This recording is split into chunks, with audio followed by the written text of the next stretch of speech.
Today we will discuss about the wall of the heart. There are 4 walls inside the heart. The most anteriorly, this is the wall which is come out from the right ventricles. It is called the pulmonary walls. It lies comparatively most superiorly and anteriorly. It is the pulmonary walls.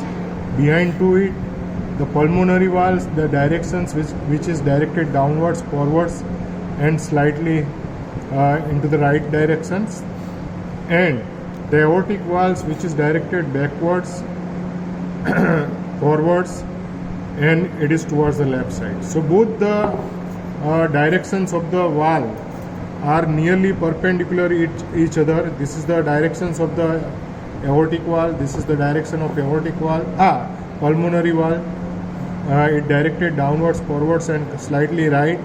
And the directions of the aortic wall. This is the directions of aortic wall, directed backwards, forwards, and laterally. It is the directions of the aortic wall. So most anteriorly the wall, it is called the pulmonary wall. After that there is a aortic wall, and then there is a tricuspid wall, and most posteriorly the wall which is lies, it is called the bicuspid wall. So there are total 4 walls inside the heart.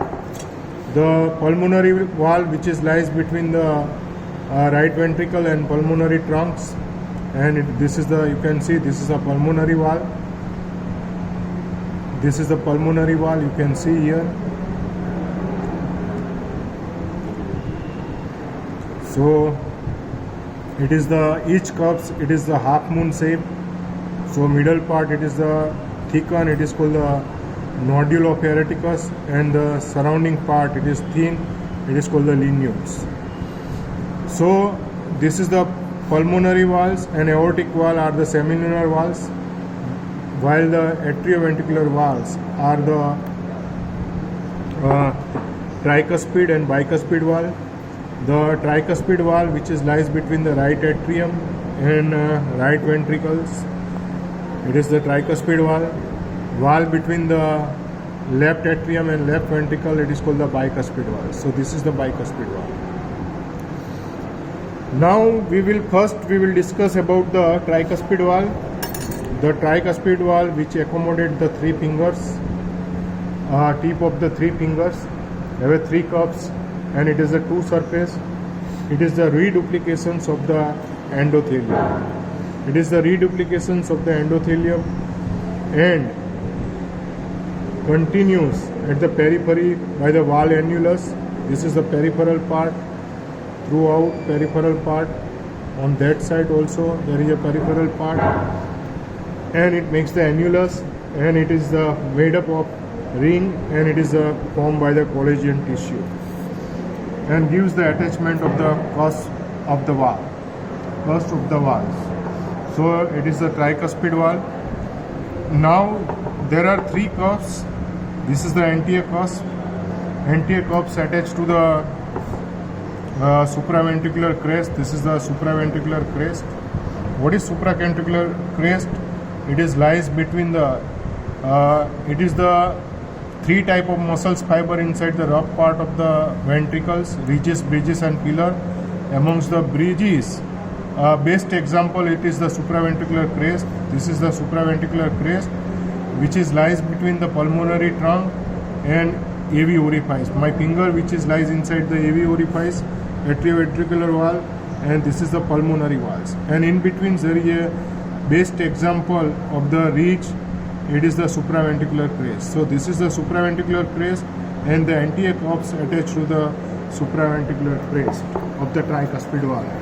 The posterior cups, it is attached to the posterior wall. Here you can see this is the posterior cups which is attached to the posterior wall, and septal cups. This is the septal cups which is attached to the ventricular wall. It is the membranous part of the intraventricular septum. It is the attachment of the septal cups. So there are 3 cups which is the attachment, and now the each leaflet presents the pre-margin and annulus of the 3 joints. You have to remember there is the papillary muscles The wall, each cuffs have a three part. The rub part, it is called the pre-margin, where there is a attachment of the chorda tendini and papillary muscles. Attachment of the chorda tendini through the papillary muscles, it is the rub part. Middle part, it is the clear part. There is no attachment of the any chorda tendini. And the most peripheral part, it is called the basal zone, and it is vascular and it is fibrous in nature and gives the attachment of the basal chordae also, which is attached on the basal part, and it is mainly vascular and it is fibrous ring, and it gives the base attachment of the valve. So three cusps and its attachment. You have to remember the anterior papillary muscles attached to the anterior cusp. This is the anterior cusp, and it is also attached to the posterior cusp. Posterior papillary muscles, here you can see this is the posterior papillary muscles, which is attached to the posterior cusp, as well as it is attached to the septal cusp. I will just reflect this papillary muscles. I will cut the papillary muscles. Here I reflect the anterior papillary muscles. This is the posterior papillary muscles, which is attached to the posterior cusp as well as attached to the septal cusp. The septal cusp papillary muscles, this is the very small as compared to the anterior and posterior papillary muscles. This is the septal. There are numerous septal cusps, septal chorda tendini, which is attached to the septal cusp as well as it is attached to the anterior cusp. So these are the septal chordae or papillary muscles, septal papillary muscles, which is very small as compared to the anterior papillary and posterior papillary, and it is 2 to 3 in numbers. So these are the septal papillary muscles. One end attached to the interventricular septum and one end attached to the cusp, and mainly it is attached to the septal cusp as well as it is attached to the anterior cusp. So three papillary muscles: anterior papillary, which is attached to the anterior cusp, and posterior cusp. Posterior papillary muscles, which is attached to the posterior cusp and septal cusp. Septal papillary muscles, which is attached to the septal cusp and anterior cusp. So this is about tricuspid valve. During the ventricular diastoles, the ventricle become relaxed and the intraventricular pressure, which is low, and the papillary muscles are relaxed. It leads to the chorda tendini are slacks and the stage valve open, the AV valve which is open, and the blood from the right atrium goes to the right ventricles. And during the ventricular systole, there is a contraction of the ventricle, but before the ventricle contractions, the papillary muscles which is contract, and it lead to there is a pressure increase inside the intraventricular pressure, it increase, and cuffs are driven upwards, which is prevented by the papillary muscles by contractions, and it by the tightening of the chorda tendini, and it lead to the closing of the valves. So this is about to the tricuspid valve. And another is the pulmonary valve. This is the pulmonary valve, which is start from the inside the pulmonary trunk. It is called the semilunar valve. Aortic and pulmonary valve, it is called the semilunar valves, and it has a three cusps. It is a right anterior. Here you can see from the front side, you can see this is the right anterior. Inner side you can see this is the right anterior cusp. This is the left anterior cusp, and this is the posterior cusp. So three cusps: right anterior, left anterior, and posterior. What is the characteristic of semilunar valve? Here you can see this is the semilunar valves, and during the diastole, this valve which is closed, and during the systole, this valve which is open. So during the diastole, whatever the blood which retained inside the, after the systole, the whatever the blood which is retained inside the pulmonary trunk, which is backflow, and the blood which is fill up this cups, semilunar cups, and which lead to there is a closing of the valve. So it is closed during the diastole and it is open during the systole, and the middle part of the cups which is thickened, it is called the nodule of parenticus, and the peripheral part which is thin, here you can see this is the thick part, it is called the nodule of parenticus, and the surrounding part of each cusp which is thin, it is called the lineule. So this is the pulmonary valves which is lies between the pulmonary trunk and right ventricles. At the beginning of the pulmonary trunk there is a pulmonary valves. It is the most anterior valve and superior valve as compared to the other valves. This is the upper part of the pulmonary trunk. It is called the pulmonary sinus, and dilatations of the pulmonary trunk, it is called the pulmonary sinus. At the end of the systole, when intraventricular pressure falls, a tendency for the blood to return to the ventricles. Here you can see this is the blood which is returned to the pulmonary trunk. So the blood which is goes back to the pulmonary trunk after the systole, it leads to there is a closing of the pulmonary valve.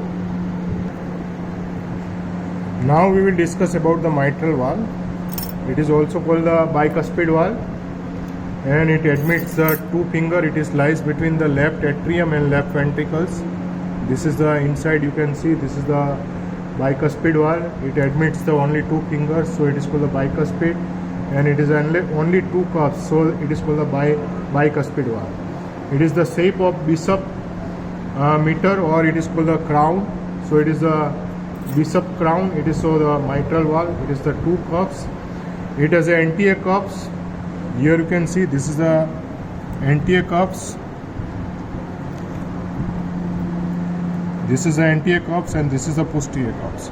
Anterior cups which facing right and upper and right facing, while the posterior cups which is facing left and inferiorly. It is lower and inferiorly, left and inferior there is a facing of the left cups, posterior cups, while the anterior cups which is facing right and right side and upper side, and the posterior cups which is facing on the lower and left margin of the mitral valves.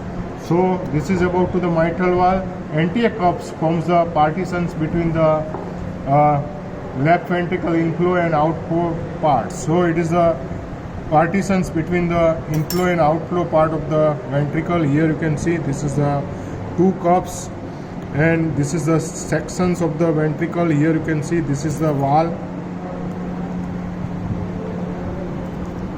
This is the valve, both the cups. This is the papillary muscles. The characteristic of the here the chorda tendineae, it is very fine as compared to the right ventricles.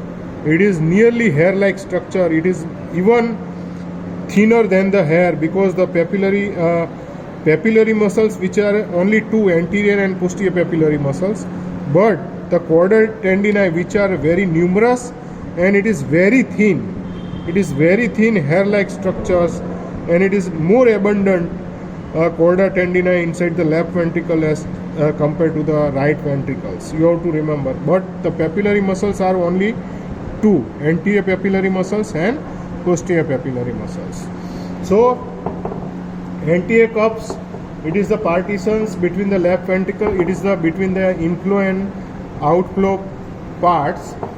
Partition between the left ventricle inflow and outflow orifice, and chorda tendineae attach only pre-margin of the anterior cups.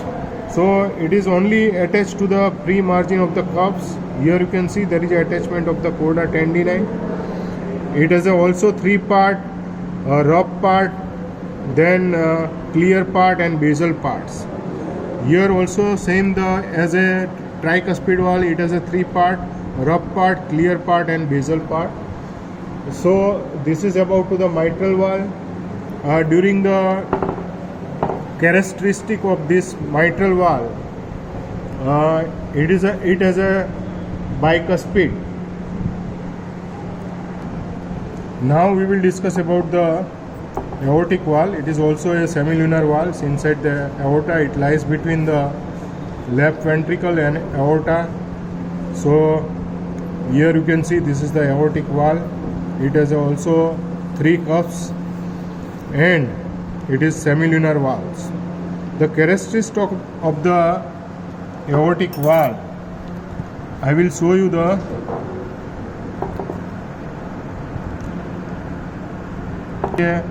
from the aortic wall. You can see there is a opening of the coronary just above to the wall.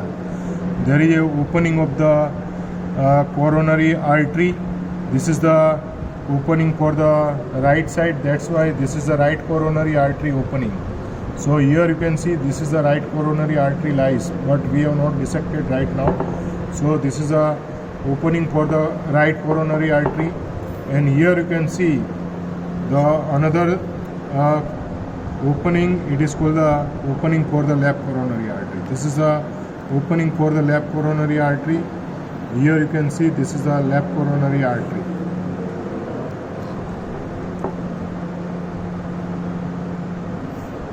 So aortic wall, it is the same kind as the semilunar wall.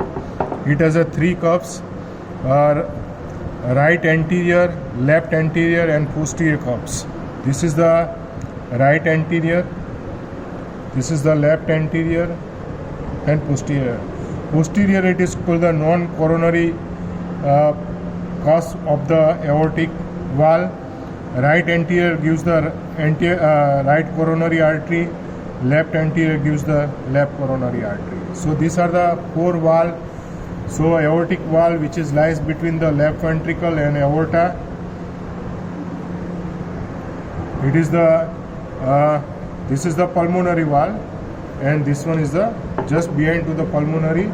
Second valve is the aortic, and on the right side this is the tricuspid valve, and on the left side it is the bicuspid valve. It is called the mitral valve, and mitral valve lies between the left atrium and left ventricle. Tricuspid valve, which is lies between the right atrium and right ventricles. Pulmonary valves, which is between the right ventricle and pulmonary trunk, and the aortic valve lies between the left ventricle and aorta. It is the aortic valve. So these are the 4 valves of the heart.